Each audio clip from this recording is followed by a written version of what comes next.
앞으로는 반지층, 지층은 신축할 수 없다고 하는데요. 그럼 앞으로 이것이 시장에 어떤 영향이 있을까요?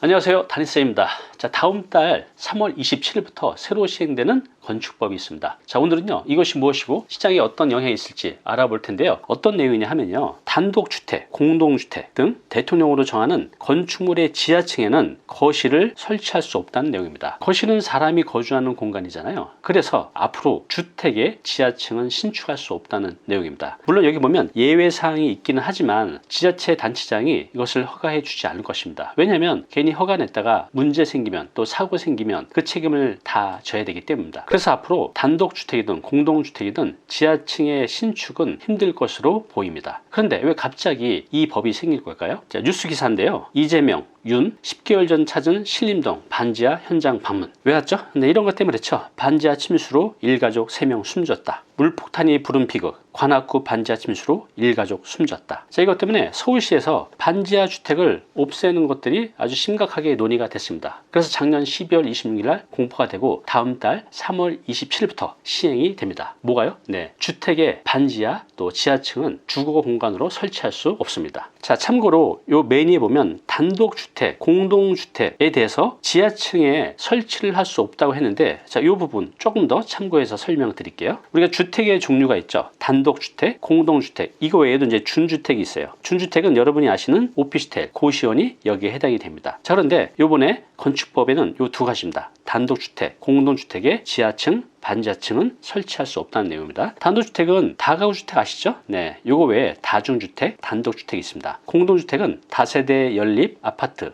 또 도시형 생활주택이 여기에 해당이 되죠. 네, 이번 건축법에서 가장 피해를 보는 상품이 있습니다. 좀 전에 말씀드린 다중, 다가구, 다세대 연립 아파트, 도시형 생활주택 등등이 있는데 어떤 것이 피해를 보게 될까요? 바로 다중주택입니다. 자, 왜 그런지 한번 보겠습니다. 네, 지금 보시는 이 건물이 다중주택이에요. 여기 자세히 보시면 여기가 반지하층이네요. 창문이 작죠. 여기는 큰데 보통 이런 다중주택이 반지하층을 포함해서 한 개층, 두 개층, 세 개층, 네 개층으로 구성되어 있습니다. 다중주택, 보통 이제 원룸 건물이라고도 하는데 장점이 있었어요.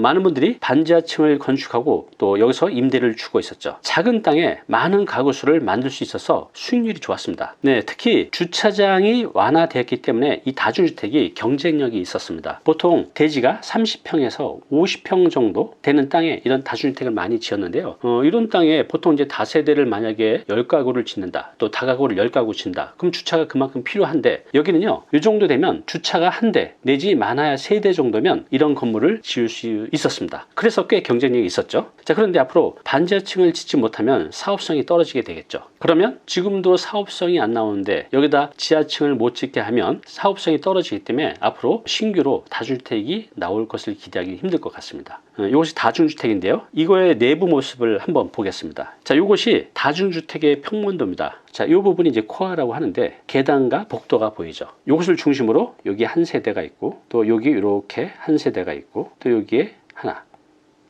그래서 총 보면 원룸이 한 개층에 하나, 둘, 셋, 넷 이렇게 있죠.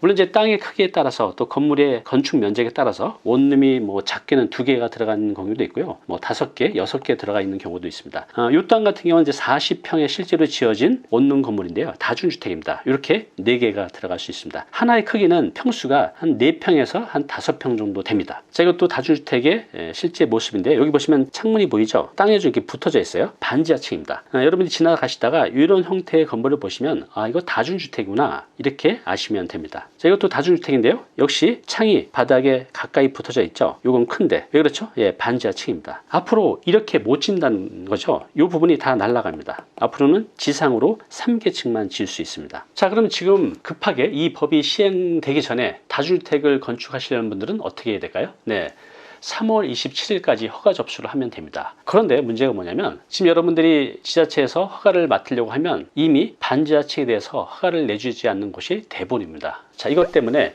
피해를 보는 분들은 누구일까요? 네, 크게 두 부류 있을 것 같아요. 은퇴 후에 이런 원룸 건물 지어서 임대 사업을 하시려는 분들, 개인들도 많이 있어요. 또 이런 원룸 건물을 공급하는 공급자, 건축업자가 되겠죠. 자, 이것이 이제 원룸 건물인데요. 내부는 이렇게 생겼다고 말씀드렸어요. 자, 반지하층이 이렇게 하나, 둘, 셋, 네 개의 세대가 있었는데 이 반지하층을 신축할 수 없게 되잖아요. 자, 그럼 어떻게 될까요? 자, 기존에는요, 한 개 층에 4개 정도가 들어가 있는데, 그럼 4개 층이면 16개의 원룸을 만들 수가 있었죠. 자, 그런데 반지하층을 못 지게 되면 3개 층이 되죠. 그러면 12개실, 마이너스 4개의 원룸이 빠지게 됩니다. 원룸 서울시에 있는 것들이 싸봤자 하나에 한 35만 원 정도 하거든요. 더 비싼 것도 있고. 그러면 내실이 날아가면 월세 140만 원을 받을 수 있는 것을 못 받게 되는 거잖아요. 1년으로 따지면 1680만 원. 이렇게 한 개 층에 4개씩 들어갈 수 있는 건물 같은 경우는 1년에 거의 1700만 원 정도의 돈을 벌 수 있는 기회가 날아가는 거죠. 이 법 개정 이전에도 4개 층으로 지어서 이렇게 원룸을 많이 지어도 서울시 같은 데는요, 수익이 나오는 데가 거의 드물어요. 많아봤자 한 2에서 3% 정도 나오거든요, 신축하면. 그런데 이것이 더 안 좋아지는 거잖아요. 지금 이 상태에서도 이 정도밖에 수익률이 안 나오는데 이렇게 되면 진짜 1, 2%밖에 안 나오겠죠. 혼자 사는 사람들이 공급되는 게 이런 원룸 건물인데 1인 가구 어떤 특성이 있을까요? 크게 이제 3가지 특징인데요. 지금 1인 가구가 굉장히 크게 증가하고 있습니다. 그런데 1인 가구가 살 집은 절대적으로 부족하다는 거죠. 그리고 1인 가구는요, 대체로 소득이 2인 가구, 3인 가구, 4인 가구에 비해서 소득이 낮습니다. 지금 1인 가구 비율이요, 무려 34.5%입니다. 100가구가 있으면 그 중에 한 35가구 정도는요, 혼자 사는 1인 가구라는 뜻입니다. 그런데 지금 보시는 것처럼 해가 가면 갈수록 1인 가구가 빠르게 증가하고 있습니다. 앞으로는요, 더 빠르게 증가할 것으로 판단하고 있습니다. 젊은 층에서는 남자가 1인 가구가 더 많고요. 자, 여자 같은 경우는요, 나이가 더 많아질수록 중노년층으로 갈수록 1인 가구가 더 많습니다. 지금도 많지만 앞으로는 더 많아질 것이라고 봅니다. 자, 그런데 이런 1인 가구들을 위한 주택이 공급이 돼야 되잖아요. 자, 주택 공급 어떤가 한번 보겠습니다. 결론부터 말씀드리면요, 1인 가구가 살만한 주택의 공급이 절대적으로 부족합니다. 2023년 5월 뉴스인데요, 연립 다세대 안 짓는다, 1분기 건축 허가 면적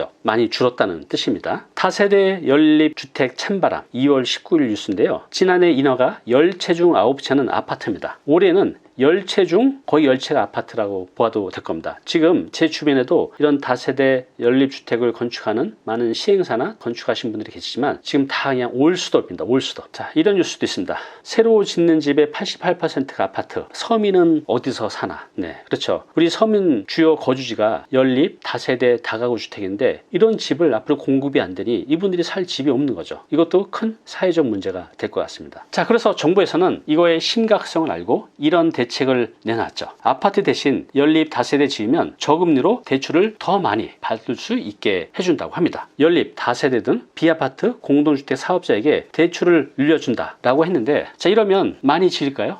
예전 같으면 의미가 있겠지만 지금은 이런 연립 다세대 지어서 결국 팔려야 되는데 이걸 누가 사요? 뭐 빌라왕 사건이나 또 전세 사기 사건 때문에 이 연립 다세대 빌라가 올스톱이에요. 그래서 이렇게 좋은 혜택에도 불구하고 신규로 이런 다세대 또 연립 다가구를 공급하는 사람이 거의 없을 거라고 봅니다. 자, 그러면 1인 가구가 소득이 많으면 좀 비싼 집에서 살면 되는데 아파트에서, 자, 1인 가구 소득 얼마나 될까요? 1인 가구 빚이 2,500만 원 평균입니다. 전년 대비 20%가 증가했다고 합니다. 연소득은 2,162만 원. 그럼 이제 12개월로 나누면 뭐 한 달에 한 160, 170 되는 건데 지금 얻는 건물 같은 경우 서울시 같은 경우 제일 싼 게 한 40만 원, 지금 대학가는 거의 80만 원 이상 합니다. 그러면 내 소득의 거의 절반이 주거비로 나가게 된다고 하면 부담이 꽤 크겠죠. 여성 1인 가구 57%, 100명 중에 57명은 월소득이 100만 원이 안 된다고 합니다. 자, 100만 원이 안 된다고 하면 50만 원 정도 되는 원룸에서도 살기 굉장히 버겁겠죠. 그래서 현실은 소득이 낮은 분들이 그동안 반지하 누가 좋아하겠습니까? 그렇지만 월세가 저렴하기 때문에 또 전세가 저렴하기 때문에 이런 이제 반지하층을 많이 찾았는데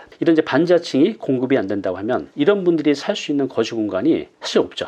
이런 이제 대안이 없는 게 큰 문제라고 봅니다. 자, 그래서 결국 1인 가구를 위한 주택 공급이 충분히 이루어지지 않고 지금처럼 또 1인 가구 계속 증가하는 한 주택은 부족할 것이고 그러면 1인 가구의 거주비, 그러니까 월세든 전세든 이 거주비가 계속 상승할 것으로 보입니다. 문제는 1인 가구의 소득이 낮은 게 문제입니다. 자, 그러면 앞으로 그들 1인 가구죠. 혼자 사는 분들은 어디로 가야 될까요? 이렇게 주거비가 계속 부담이 된다고 하면 더 싼 외곽 지역으로 가든가 아니면 더 싼 주거 상품을 찾아야겠죠. 더 싼 외곽 지역이라 하면 뭐 서울의 중심 도심에 있다가 서울의 외곽, 이것도 안 된다고 하면 경기도로 빠져나가야겠죠. 원룸이 막 50만 원, 60만 원 된다고 하면 이거보다 싼 주거 상품이 뭐가 있을까요? 예를 들면 고시원 아니면 이제 쉐어하우스 이런 곳으로 갈 수밖에 없겠죠. 자, 그런데 이 부분 더 싼 외곽 지역으로 가는 분들도 있겠지만 이거보다 더 많은 분들이 그래도 도심에 있기를 선택합니다. 왜? 직장에서 가까워야 되니까요. 자, 이렇게 되면 이분들의 주거비는 앞으로 계속 늘어날 것이고 살기는 점점 더 팍팍해질 것으로 보입니다. 네, 저도 여러 가지 주거 상품에서 살아봤어요. 쪽방에서도 살아보고 한 평도 안 되는 고시원에서도 살아보고 조그만 원룸에서도 살아보고 또 오피스텔도 살아보고 방이 하나 있고 거실이 조그맣게 있는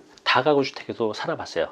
저는 어찌 보면 1인 가구가 사는 그런 주거 상품에 다 살아봤지만 그 작은 면적에서 산다는 게 참 힘들어요. 이 멘탈도 좀 떨어지는 것 같아요. 굉장히 우울하고 힘들고. 이런 질문을 하실 것 같아요. 이미 원룸 건물을 가지고 있는 분들, 또 운영하고 있는 분들은 어떻게 될까요? 네, 혜택을 볼 것이라고 봅니다. 왜냐하면요, 지금 1인 가구는 계속 늘고 그들의 소득은 그렇게 많지가 않고 공급이 거의 올수록 된다고 하면 이미 지어진 이런 원룸 건물 소유자들은 반사이익을 볼 것이라고 봅니다. 네, 지금 원룸 건물을 지어서 은퇴 후에 임대사업으로 살리는 분들도 많이 계시죠. 자, 그런 분들은요, 반드시 이것을 하기 전에 사업성이 있는지, 투자 수익률이 얼마나 나오는지 꼭 확인하시고 하시기 바랍니다. 그런데 안타깝게도 서울의 웬만한 지역에서는요, 원하는 수익률이 나오지 않을 겁니다. 이 부분이 지금 현실이거든요. 자, 그렇기 때문에 무턱대고 시작하지 마시고요, 반드시 관련법 또 수익성 판단하시고 시작하시기 바랍니다. 단일 캠퍼스 홈페이지가 있어요. 여기 마인드맵이라고 있죠. 오늘 영상 자료를 포함한 많은 마인드맵 자료가 있는데요, 마음에 드는 자료가 있다면 무료로 다운로드 받아보시기 바랍니다.